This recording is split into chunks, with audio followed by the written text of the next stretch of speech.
Bismillahirrahmanirrahim. Assalamualaikum warahmatullahi wabarakatuh. Alhamdulillah rabbil alamin. Assalatu wassalamu ala asrafil anbiya wal mursalin nabiyyina Muhammadin wa alihi wa sahbihi ajma'in, amma ba'du. Pertama-tama, marilah kita panjatkan puji syukur atas kehadirat Allah Subhanahu wa taala. Atas berkat rahmat dan karunia-Nya lah kita sempat hadir di tempat yang penuh barakah ini guna melaksanakan sholat isya secara berjamaah. Insyaallah akan disusul pula sholat sunnah tarawih dan witir secara berjamaah. Salam dan salawat kita kirimkan kepada panutan kita, junjungan kita Nabiullah Muhammad sallallahu alaihi wasallam, kepada keluarga beliau, sahabat-sahabat beliau, beserta orang-orang yang mengikutinya hingga akhir zaman. Jamaah yang dirahmati Allah Subhanahu wa taala, adapun kami panitia amal Ramadan Masjid Uwais Al-Qarni akan menyampaikan beberapa hal, yaitu saldo kas operasional Masjid Uwais Al-Qarni pada malam kemarin sebesar Rp2.895.900. Adapun pemasukan isi kotak infak pada malam kemarin sebesar Rp298.000. Adapun sumbangan untuk konsumsi buka puasa bersama insyaallah di hari Ahad, yaitu sumbangan dari Halifah atau Bapak Sugeng sebesar Rp200.000, sumbangan tanpa nama sebesar Rp50.000. Jadi total saldo sumbangan untuk buka puasa bersama insyaallah tanggal 16 Maret sebesar Rp2.121.000. Adapun pengeluaran transportasi mubalik pada malam kemarin sebesar Rp200.000. Jadi total saldo kas operasional masjid saat ini yaitu sebesar Rp2.993.900. Disampaikan bagi jemaah yang ingin menyumbang untuk buka puasa bersama pada tanggal 16 Maret, silakan menulis keterangannya di amplop. Demikian juga bagi jemaah yang ingin berdonasi untuk pembangunan masjid, bisa juga tulis keterangannya di amplop. Kami selaku panitia Uwais Al-Qarni mengucapkan terima kasih banyak kepada Bapak Ibu yang telah menginfakkan sebagian hartanya. Semoga Allah Subhanahu wa taala membalas berlipat ganda pahala dan rezekinya. Amin ya rabbal alamin. Dan insyaallah yang akan membawakan konsumsi buka puasa pada esok hari yaitu keluarga Bapak Haji Agus, keluarga Ibu Rezeki Nisandung, keluarga Bapak Abdul Salam, keluarga Bapak Muhammad Nur. Kami panitia amal Ramadan Masjid Uwais Al-Qarni mengucapkan terima kasih banyak kepada Bapak Ibu yang telah membuatkan konsumsi buka puasa pada sore hari tadi. Semoga Allah Subhanahu wa taala membalas berlipat ganda pahala dan rezekinya. Amin ya rabbal alamin. Dan insyaallah yang akan membawakan ceramah tarawih pada malam hari ini yaitu Ustaz Muhammad Al-Imran SH MH. Sekian dari penyampaian kami. Mohon maaf bila ada salah kata yang kurang berkenan. Billahi taufiq wal hidayah. Wassalamualaikum warahmatullahi wabarakatuh. Kepada Bapak Ustaz kami persilakan.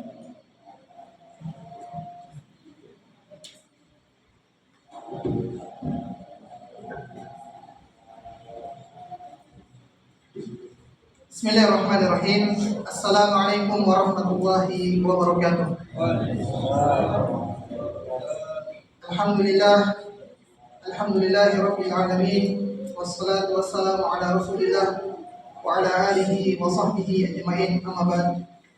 Bapak Ibu yang dirahmati dan dimuliakan oleh Allah Subhanahu wa taala, pada kesempatan hari ini kita akan membahas sebuah tema yaitu terkait dengan Rasulullah SAW sebagai uswatun hasanah. Terkait dengan tema ini, ada satu pembahasan yang perlu kita perhatikan sebelum kita masuk di pembahasan tema uswatun hasanah. Yaitu Rasulullah SAW adalah seorang nabi dan rasul yang mana seluruh umat yang mengaku beriman kepada Allah dan Rasulnya itu wajib untuk mentaati Rasulullah SAW. Dan ketaatan itu bukan sifatnya alternatif, tetapi ketaatan yang bersifat mutlak. Di dalam Al-Quran sangat banyak disebutkan terkait dengan wajibnya mentaati Rasulullah SAW. Bahkan Allah Subhanahu wa Ta'ala menggandengkan ketaatan kepadanya dengan ketaatan kepada Rasulullah SAW. Di antaranya Allah Subhanahu wa Ta'ala berfirman di surah An-Nisa ayat 59. Ya ayyuhalladzina amanu atiiullaha wa atiiur rasul. Wahai orang-orang yang beriman, taatlah kalian kepada Allah dan taatlah kepada Rasul. Ketika di ayat selanjutnya Allah sebutkan wa ulil amri minkum, dan pemerintah atau ulil amri di antara kalian. Allah Subhanahu wa Ta'ala tidak menggunakan kata atiu untuk pemerintah, karena bukan sifatnya ketaatan yang mutlak. Hanya ditaati ketika mereka mentaati Allah dan Rasulnya. Adapun ketaatan kepada Rasulullah adalah ketaatan yang sifatnya mutlak. Demikian pula di surah An-Nisa ayat 80. Allah Subhanahu wa Ta'ala berfirman, "May yuti'ir Rasulah faqad ata Allah." Siapa yang mentaati Rasulullah maka sesungguhnya dia taat kepada Allah Subhanahu wa Ta'ala. Jadi lagi-lagi Allah Subhanahu wa Ta'ala menggandengkan ketaatan kepadanya dengan ketaatan kepada Rasulnya. Jemaah salat tarawih yang dirahmati dan dimuliakan oleh Allah Subhanahu wa Ta'ala. Kemudian di ayat yang lain terkait dengan ketaatan mutlak kepada Rasulullah SAW di surah An-Nur ayat 56, Allah Subhanahu wa Ta'ala berfirman, wa atiiullaha wa atiiur rasul la'allakum turhamun. Taatlah kalian kepada Rasulullah dan semoga kalian mendapatkan rahmat dari Allah Subhanahu wa Ta'ala. Di antara konsekuensi ketika kita mentaati Rasulullah adalah mendapatkan rahmat dari Allah Subhanahu wa Ta'ala. Dan bukan hanya rahmat, bahkan di ayat selanjutnya di surah An-Nur ayat 54 Allah Subhanahu wa Ta'ala sebutkan bagaimana mereka yang mentaati Rasulullah juga akan mendapatkan hidayah. Wa in tudi'uhu tahtadu. Apabila kalian mengikutinya, yaitu Rasulullah SAW, maka Allah akan memberikan hidayah kepada kalian. Jadi sekali lagi yang kami ingin tekankan bahwasanya ketaatan kepada Rasulullah SAW adalah ketaatan yang sifatnya mutlak, bukan sifatnya alternatif. Sebagian orang ada yang mentaati Rasulullah SAW hanya pada aspek ibadah, tetapi aspek-aspek yang lainnya mereka tidak meneladani Rasulullah SAW. Aspek ekonomi, aspek politik, dan aspek sosial dan yang lainnya. Ayat-ayat yang kita sebutkan tadi adalah perintah secara umum untuk mentaati Rasulullah SAW. Sedangkan secara khusus Allah Subhanahu wa Ta'ala sebutkan di surah Al-Ahzab ayat 21. Inilah yang menjadi tema kita terkait dengan uswatun hasanah. Rasulullah SAW sebagai figur uswatun hasanah. Allah Subhanahu wa Ta'ala berfirman, "Laqad kana lakum fi Rasulillah uswatun hasanah." Dan sungguh telah ada pada diri Rasulullah SAW uswatun hasanah. Jadi bukan hanya sekedar uswah, tetapi beliau adalah uswatun hasanah, teladan yang baik. Kata uswah, sebagian qiraah membacanya iswah. Makna uswah adalah ketaatan yang bersifat, adalah keteladanan yang sifatnya umum. Ketika kita meneladaninya, maka seluruh aspek bisa kita teladani. Kalau kedua, itu adalah keteladanan yang sifatnya terbatas. Ada orang sebagai figur yang baik, tetapi sebagai kedua, pada aspek-aspek tertentu saja kita bisa teladani. Adapun Rasulullah SAW itu adalah uswatun hasanah. Seluruh lini kehidupannya adalah contoh dan teladan bagi kita. Dan beliau adalah uswatun hasanah, teladan yang baik. Bapak Ibu yang dirahmati dan dimuliakan oleh Allah Subhanahu wa taala. Sosok Rasulullah sallallahu alaihi wasallam, mengapa bisa beliau menjadi teladan yang baik? Ya. Dan bukan hanya teladan yang baik, tetapi beliau diakui oleh Haman dan kawan. Di antara tokoh-tokoh kafir seperti cendekiawan Buddha, mereka sangat mengakui sosok figur Rasulullah SAW ketika membandingkan dengan sosok Buddha mereka. Sosok Buddha mereka, walaupun mengajarkan juga konsep kasih sayang dan sebagainya, tetapi sosok Buddha mereka tidak bisa menjadi teladan. Sulit mereka teladani. Adapun Rasulullah SAW bisa kita teladani. Beliau sebagai innama ana basyarum mislukum yuha. Saya juga seperti manusia biasa di antara kalian. Hanya kelebihannya beliau diberi wahyu. Sebagian orang ya, itu tidak ingin mengikuti Nabi SAW dengan alasan kan beliau Nabi. Kita ini bukan Nabi. Itu terbantahkan dengan apa yang kita bacakan tadi. Bahwasanya beliau telah dijadikan sebagai uswatun hasanah, sehingga seluruh aspek di kehidupannya bisa kita tiru. Bapak Ibu yang dirahmati dan dimuliakan oleh Allah Subhanahu wa taala, di antara kepribadian Nabi sallallahu alaihi wasallam yaitu beliau seorang pemimpin. Atau di antara yang membedakan Nabi sallallahu alaihi wasallam dengan nabi yang lainnya seperti Nabi Musa.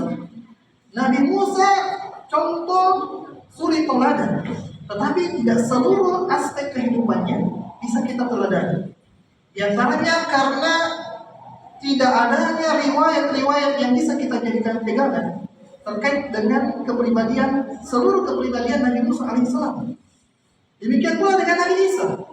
Adapun Rasulullah SAW semuanya termodifikasi di dalam hadis-hadis Nabi SAW, sehingga bisa kita pelajari.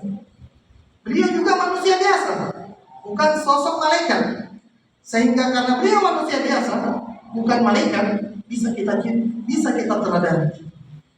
Kalau beliau malaikat, ya sulit kita teladani karena tidak ada sifat insanianya. Adapun Rasulullah manusia biasa dan bisa kita teladani. Sebagai contoh, Rasulullah SAW itu sebagai kepala negara. Beliau juga bisa sebagai seorang suami yang baik. Bisa juga menjadi teman yang baik di antara sahabat-sahabatnya, atau sahabat yang baik kepada sahabat-sahabatnya. Beliau bisa menjadi sosok ayah yang baik, bisa menjadi contoh kakek yang baik, dan seluruhnya bisa kita tiru. Tinggal kita pelajari bagaimana sirah Nabi Sallallahu Alaihi Wasallam. Makanya Nabi Sallallahu Alaihi Wasallam itu ditempatkan pada 100 tokoh berpengaruh di dunia dibandingkan dengan tokoh-tokoh yang lainnya. Bahkan Yesus, karena yang membuat buku ini adalah non-Muslim, Yesus sendiri dia tidak tempatkan sebagai sosok yang pertama yang berpengaruh di dunia. Tetapi yang dia jadikan sosok yang paling berpengaruh di seluruh dunia adalah Rasulullah SAW. Kita bisa bayangkan Bapak Ibu pengaruh Nabi SAW. Beliau sudah wafat 1400 tahun yang lalu. Tetapi sampai hari ini ajarannya masih banyak yang menjadi pengikut. Masih banyak yang contoh. Banyak yang sangat cinta kepada Nabi SAW. Bahkan siap membela Nabi SAW. Karena mencintai Nabi SAW atau mentaati Rasulullah SAW bukan sebagai pilihan, tetapi itu adalah ketaatan mutlak dan sebagai barometer keimanan seseorang. Kita contoh Nabi SAW sebagai seorang kakek. Karena saya lihat di sini mungkin sudah banyak yang kakek-kakek. Nabi SAW suatu ketika membawa cucunya ke masjid. Sementara beliau menjadi seorang imam. Ketika beliau sholat membawa cucunya, beliau mengimami sholat sambil menggendong cucunya. Ketika ruku baru beliau letakkan, ketika sujud baru beliau letakkan cucunya. Kalau zaman sekarang ada orang yang mengaku cinta kepada Rasulullah sama cucunya sendiri seperti tentara, Ini belum bisa meneladani Rasulullah SAW.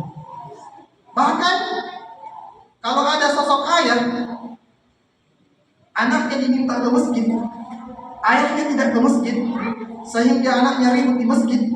Ini juga tidak meneladani Rasulullah SAW. Rasulullah punya cucu namanya Hasan dan Muslim. Beliau ayat ke masjid itu beliau tanamkan bagaimana adab-adab di masjid sehingga tidak membuat gaduh. Ya beda anak-anak sekarang di masjid, masya Allah ribut sekali. Biasa beberapa masjid yang saya datangi bahkan antara suara imam ketika sholat dan anak-anak ribut juga hampir sama panjangnya. Ya, ini penting bagi kita untuk meneladani Rasulullah SAW.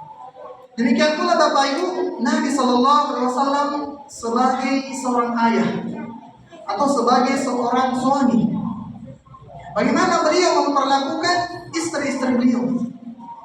Padahal Nabi SAW itu memiliki istri lebih dari 4. Dan ini sebagai catatan juga bahwa kita meneladani Nabi SAW apa yang bukan merupakan kekhususan Nabi. Ya, di antara kekhususan Nabi adalah Nabi memiliki istri lebih dari 4. Ada yang menyebutkan sampai 9 atau 11. Kalau kita lihat bagaimana Nabi SAW, Aisyah radhiyallahu anha pernah menyebutkan bagaimana kehidupan ekonomi beliau pernah sangat sulit. Sampai 3 bulan itu Bapak Ibu hanya makan kurma dan minum air putih. Ya, kalau istri sekarang kira-kira Bapak Ibu, kita kasih makan kurma dan air putih bagaimana? Kira-kira apa yang dilakukan oleh istri? Ya. Enggak kan ya? Nabi SAW mampu mendidik istrinya. Ini yang kita mau teladani. Bagaimana istrinya 9-11, Nabi bisa mendidik istrinya betul-betul sangat sabar terhadap kehidupan dia. Kita baru 1. Ya, masing-masing bisa rasakan bagaimana. Apalagi kalau dikasih makan kurma dan air, ini saja kita meneladani Nabi ya. Kembali tadi alasannya orang-orang yang tidak mencintai Nabi apa? Beliau kan Nabi. Nah ini yang perlu kita teladani, bukan memberi makannya tadi. Bagaimana mendidik Nabi istri-istri beliau. Ya bukan pulang ke kamar, Ibu, besok kita makan kurma saja. Tidak seperti itu. Yang kita mau teladani bagaimana beliau mendidik istri. Demikian pula Nabi SAW menjadi seorang dai.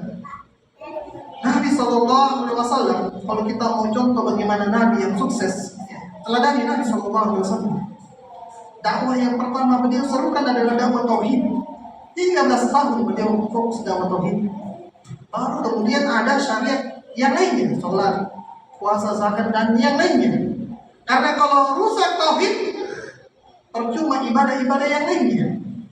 Sholatnya tidak diterima, zakatnya tidak diterima. Kenapa? Masih beribadah kepada selain Allah. Jadi beliau sebagai seorang dai paham fokus dakwah apa yang terbaik bagi kita, dakwah kepada tauhid. Dan dakwah inilah yang kemudian bisa merubah peradaban Arab jahiliyah yang tadinya sangat jahiliyah menjadi peradaban yang luar biasa. Demikian pula Nabi SAW sebagai seorang dai. Nabi pernah ingin mengajak sebuah pemimpin kabilah agar masuk ke dalam Islam. Apa yang beliau lakukan? Beliau supaya ingin membujuk hatinya, beliau berikan 100 unta. Ya karena kalau kepala kabilahnya yang masuk Islam, maka seluruh yang dibawanya juga akan masuk Islam. Dan Islam yang ketika itu masih lemah akan semakin kuat dengan banyaknya para pemimpin kabilah yang masuk ke dalam Islam. Tapi ketika beliau kasih 100 ekor unta, ya, ternyata belum diterima dakwahnya. Kembali beliau datangi, kasih lagi 100, dan seterusnya sampai sangat banyak sekali unta yang beliau berikan, sampai akhirnya luluhlah hati pemimpin kabilah ketika itu. Ya. Kalau kita sekarang Bapak Ibu, kita kasih orang 100 unta, tiba-tiba tidak mau masuk, apa kira-kira kita lakukan? Ambil lagi, sudah dikasih tidak mau masuk. Nah, ini sangat penting bagi kita untuk meneladani Nabi Sallallahu Alaihi Wasallam dalam kehidupan kita. Tipsnya Bapak Ibu, yang ini yang terakhir, agar kita bisa meneladani Nabi Sallallahu Alaihi Wasallam, perbanyak baca buku sirah Nabi Sallallahu Alaihi Wasallam. Bahkan buku sekarang itu sudah semakin bagus lagi karena bukan hanya sirah Nabi tetapi fikih sirah. Kita bisa mengambil fikih dari sirah Nabi Sallallahu Alaihi Wasallam. Semoga ada manfaatnya dan tentunya sangat banyak hal ketika kita ingin meneladani Nabi Sallallahu Alaihi Wasallam, tapi waktu yang terbatas kita cukupkan. Subhanakallahumma wa bihamdik, asyhadu an la ilaha illa anta, astaghfiruka wa atubu ilaik. Wassalamualaikum warahmatullahi wabarakatuh.